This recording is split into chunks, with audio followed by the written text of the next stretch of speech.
Hi, class. So what we're going to look at now is this idea of a lock and key and induced fit. And so if you come down here and look at these figures, the yellow here are supposed to represent enzymes. Right? And these green molecules, the substrates, are the substrates of the smaller organic molecule typically that's going to bind in. And what I want to kind of point out is the reason we say lock and key is a key tends to have a very defined shape.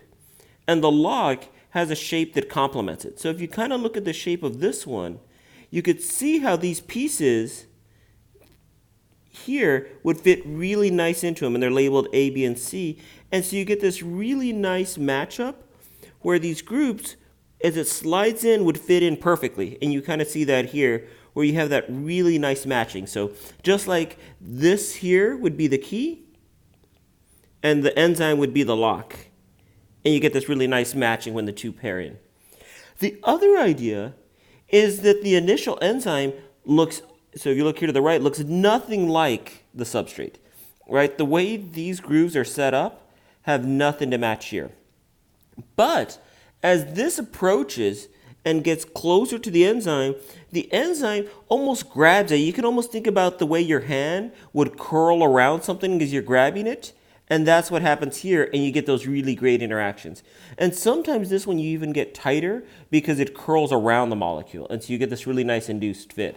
So the biggest take home from induced fit versus lock and key is lock and key implies that the enzyme already is set to receive the substrate, right? That it's got the shape that we want, kind of like you would truly think about a lock and a key, that the lock is set and the key just fits in nicely and works. This induced fit means we need to have some good change, right? That as a substrate comes in, the molecule is going to grab around.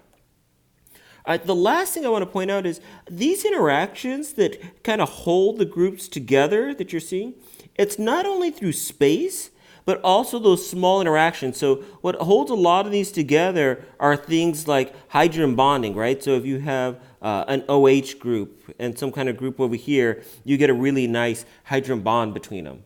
Right? Or so you can have some of these hydrophobic effects. So some of those effects that we saw in the tertiary structure of an enzyme are used to hold the substrate. So the other part of these, and that's true for both of these, is it's not just the 3D shape fitting, but you also get some really good interactions. So right here at the surface, we're getting some really nice interactions that are helping hold that enzyme and substrate together. So we get some really good, typically non-covalent interactions.